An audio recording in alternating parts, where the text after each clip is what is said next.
When it comes to the music business, its complexities are either a hit or miss depending on who you ask. If you were to ask Static Major, he would have told you that this here industry they call music ain't all it's cracked up to be.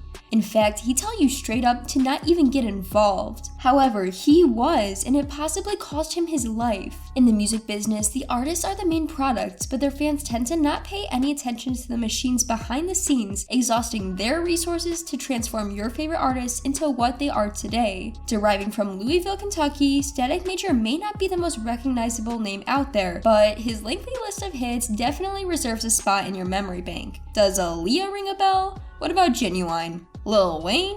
Destiny's Child? Jodeci? His artistic genius has been behind some of the top records to have ever existed, and you ain't even know it. Unfortunately, his life was cut short in 2008 after an Eerie accident in a hospital resulted in him losing his life. And get this, it was all the hospital's fault. His untimely passing revealed chilling revelations that still have the people questioning to this day. Accidental demise or sacrifice? Playa. If you know anything about Static Major, then you know his resume of hits on top of hits in the group that got him there. But before we dive into the debatable, underappreciated R&B trio spawning out of Jodeci's very own sub-camp, we have to get into his journey before he and Aaliyah secretly became intertwined more than just musically. Oh yeah, we gonna talk about it. Born Stephen Garrett, Static was a musical prodigy before he even knew he was. Growing up, he was surrounded by the melodic hums and rhythmic beats music had to offer. His father was a talented musician, and his mother was the choir director at their local church. His older sister also wanted in on the action, choosing to puncture the black and white keys of the piano. Seeing his family be so in tune with music made a little Stephen curious and eager to join in on the fun.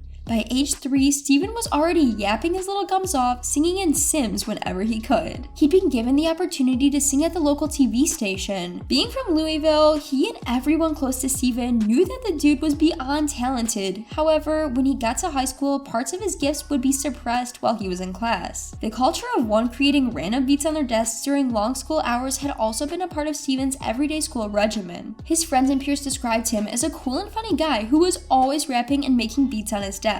A ladies' man that hid his singing abilities from many. Following his passions and in his mother's footsteps, he formed a gospel group that is sometimes battle against other local singing groups. Unbeknownst to him, some of the people he was in competition with would later become a part of the trio he joined later on in his journey in life. Inspired by the greats like Stevie Wonder and Prince, Stephen knew he wanted to do big things in music and was making moves that'd get him there. But before he arrived to his destination in Devontae's swing mob, tragedy struck when his sister and only sibling passed away suddenly at the age of 22 from supposed congestive heart failure. Her sudden death took a huge toll on Stephen's psyche, as you'd expect, and it caused him to act out in ways he never did before. His parents, noticing his acts of rebellion, thought they'd take matters into their own hands. This is where Burger King enters the conversation. Let me explain. Burger King Academy, a program for underprivileged kids who are most likely to drop out of high school, entered Stephen's life at the right time. Transferring his beat-making desk from his previous school to this one, the alternative school took notice of Stephen's talents and persuaded him to sing the national anthem. Oh, say can he sing! His rendition of Francis Scott Key's controversial hymn won him a scholarship to the University of Louisville. Following his graduation circa 1991, another opportunity was a brewin' on the other side of town. Smokey, Digital Black, and another guy were going around town singing with their newly formed group, A Touch of Class. Along the way, one of their anonymous group members ended up throwing in the towel. After Smokey came across Stephen at his Louisville University, now short one member, Smoke asked him to be a part of his group. A Touch of Class now consisted of Smokey, Digital Black, and Stephen, who'd go by the name Static Major.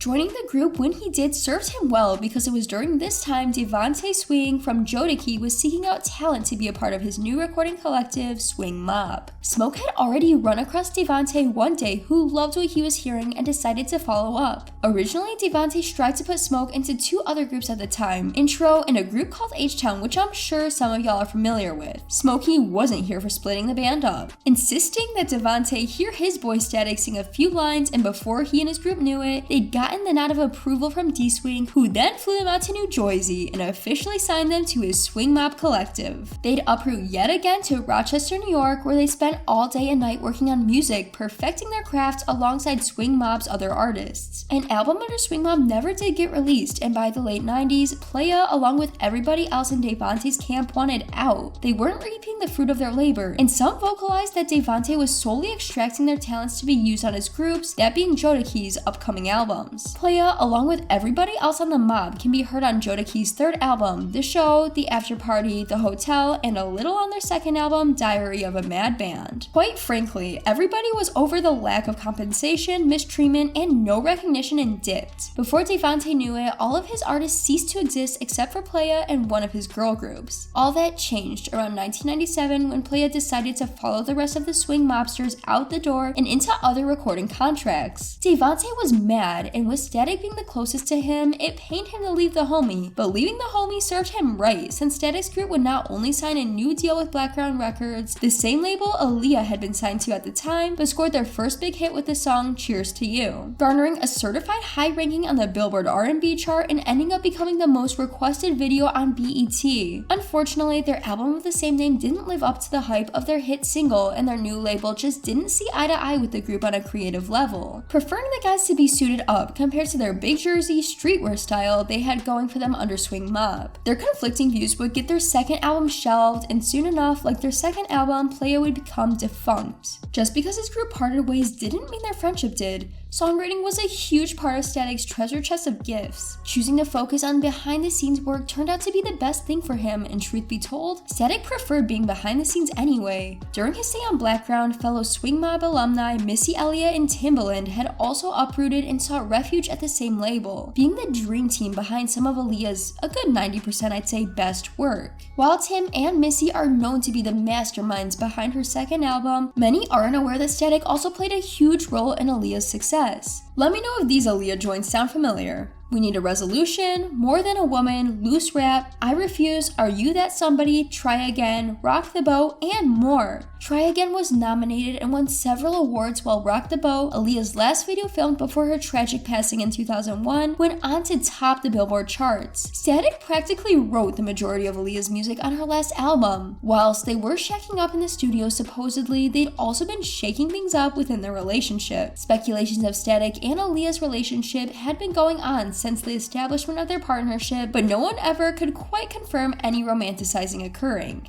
That is, until his own mama came out and confessed to y'all that Aaliyah was almost her daughter-in-law. Exaggerating a bit, but Static did end up bringing Aaliyah to his mama's wedding, and word on the street was that he wrote Are You That Somebody specifically for her. After his stint with Aaliyah, who was literally hot like fire during that time, Static's buzz within the industry began to cultivate. He was being hit up more and more for his songwriting, beat making, and producing, and the work was more than abundant. Fortunately for him, songwriting came naturally, and it's been said that unlike other songwriters who jot their lyrics down on paper, Static just had it like that. He was that dude for real. A lot of times he'd go into the stew and record songs off the dome, recording and completing Aaliyah's Are You That Somebody in only 3 hours. He wasn't just the driving force behind Aaliyah's biggest hits. He wrote for other artists that went on to do big things. Before Aaliyah, he worked with fellow Swing Mob dropout Ginuwine for his smash hit Pony. It didn't just stop there either. Same Old G and the hit that keeps on hitting, So Anxious, are also credited to Static's expertise. From Nas, Jay-Z, Jamie Foxx, and Diddy to Brandy, Destiny's Child, Chris Brown, and Pretty Ricky. Static's catalog is longer than the lines during Black Friday. Static at this point in his career was that ninja. He knew it, and so did the labels like G-Unit, who wanted to sign him and milk him for their own artists to use. However, he wasn't about to jump the fence just yet and decided to stick to Blackground. Pushing out music, Static kept busy writing hits for the industry's top entertainers, but one artist in particular would help him obtain his biggest hit to date, The Carter 3. Lil Wayne's 6th studio album, also known as his crossover into a more mainstream audience, all due to its lead single made by the one and only Static Major. Lollipop's 2008 release spent 5 weeks at the highest peak on the Billboard Hot 100 and is both Wayne and Static's most successful hit to date. Becoming certified diamond by the RIAA, Lollipop sold 9.1 million copies by January 2009 and was named best-selling digital single worldwide among others. Winning a Grammy for Best Rap Song, Static sang background vocals vocals, the chorus, and was also featured in the music video, which he had shot just 2 weeks before his unfortunate passing. A tribute to Static can be seen at the end of the Lollipop video, and this is where the conspiracy theories roll in. Static met his wife Avanti back in the 90s. After proposing over the phone, serious, he'd make his way over to her residence to propose in person. They ended up having children together, amongst those being his sister's child that he took in after her demise. A week after wrapping the Lollipop music video, Static began to feel sick, but didn't want to put a dent in his future obligations with Lil Eazy-E. He thought he was able to tough it out, but he was starting to feel dizzy and proceeded back to his hotel. When the medicine didn't work, he called his wife and mother and told them that he was having a hard time swallowing and could barely speak. They pleaded for him to be checked out at the hospital, but Static was not trying to hear none of that. He dreaded those cold hospital beds in their eerie hallways, but knew something was just not quite right. Against his better judgment, he rolled out of his temporary hotel bed and went anyway. Acid reflux is what they thought he had. Prescribed medicine and H2O should suffice. A couple of days later, his wife picked him up from the airport and noticed her once vibrant, hilarious, and charming husband looking anything but. Now bound by a wheelchair, he looked very much dehydrated and both of his eyes were closed shut. This wasn't the Static she'd known for over 10 years. Something was wrong, and terribly. That same night whilst lying in bed, Avanti heard disturbing noises coming from Static. The time read 3 a.m. He was choking in his sleep. Immediately, she sprung into action, getting him to a hospital as quickly as she could. Upon arrival, the nurses noticed his droopy eyes and assumed he possibly had a stroke. IV fluids helped relieve some tension within his body, soothing him over until his test results they'd gone to run were ready. When everything was all said and done, the doctor believed that Static was dealing with a rare autoimmune disease called myasthenia gravis, which attacked the muscles resulting in fatigue. If you ever watched the Fox hit TV musical series Empire, then you may remember when the king of the empire, Luscious Lion, was dealing with the exact same disease. Except myasthenia gravis wasn't what Static had at all, and the procedure to combat this particular disease wasn't even necessary. The procedure that'd ultimately take his life. After kissing his wife and kids, Static began to cry after picking up his 4-year-old who questioned why his eyes were wet. Reassuring his princess that daddy was okay, he placed her down, allowing the doctor to shut the curtain so the procedure could begin. A dialysis catheter was placed in his neck and into his chest to help filter out his blood. While that was going on, Static told Avanti to go fetch a list he had made back at the crib. She was halfway down the hall before she got a gut feeling to turn around and go back into Static's hospital room. Upon entering, Static turned to his wife. A single tear fell from his eye as he looked at her, as if he knew that would be the last time he'd ever see her again. His mom was also in the room. After leaving the room, the doctor began to work on him. Afterwards, the doc got up and left, leaving Static to his own devices. But Static knew something was just not right. Lots of pain took over his body. A nurse tried comforting him by positioning him in a different way, hoping that it'd ease the discomfort, but Static's uneasiness was too much to bear, leaving them no choice but to call the doctor back. Given the instructions to remove the catheter from his neck by the doctor, the nurse did just that, but as she was pulling it out, something went terribly wrong. The more she pulled, the less conscious Static was able to hold. Pulling the catheter all the way out did the opposite of what it was put in to do. By that point, Static was no longer responsive, traumatizing his poor mother, who ran out of the room begging for anybody to help her son. Dialing up Avanti, Mama Garrett gave his wife the rundown of what was occurring. Avanti was in pure disbelief. As she arrived back at the hospital, Avanti scurried to Static's room and was met with loud grunts coming from him as nurses and those around him tried their best to resuscitate him. Pleading with her husband, Avanti would be eventually escorted out of the room. Anxiously waiting on the other side, about an hour passed before they were hit with the devastating news that Static Major, who had been put in the hospital no longer than 12 hours, was officially deceased. Stephen Garrett was pronounced dead on February 25, 2008 at the age of 33. When news broke of his sudden passing, this led to many speculations. The theories came out in droves, but no one seemed to know what really caused his death. Reports of a brain aneurysm or even an overdose hit the blogs, but those closest to Static knew that none of those were the case. When Avanti went back to ask what exactly happened to her husband, it seemed as if no one could give her a direct answer. Once the media got involved, the hospital then came out to say that Static didn't need an autopsy and that he had died from a medical condition. Yeah, no, miss us with that. His family was going to get down to the bottom of things by any means. A private autopsy would soon be had and it'd be disclosed that Static had actually died from respiratory arrest following the insertion and removal of the catheter from his neck. Confirming her suspicions, Avanti filed a malpractice suit against Baptist Hospital East and the doctor who inserted the catheter, Dr. Dean J. Wickel. In court, Dean insists that if the nurse had informed him beforehand of Stephen's pain, he wouldn't have advised her to pull out the catheter on her own. Despite the attempted cover-ups, non-consistent stories, and a suppression of identity and witness statements, the lawsuit would eventually get settled out of court, but eerie revelations would soon be brought to light. It was no secret that Static hated hospitals and was even known to say hospitals kill people. Experiencing the aftermath of his sister passing away in one also didn't soothe his anxiety. The doctor wasn't even supposed to perform the procedure that day. In fact, it was scheduled for the next day. However, the doctor, against his better judgment, decided to go through with the catheter placement that day. Avanti explained that entire unfortunate day as being rushed. Everything felt in a hurry.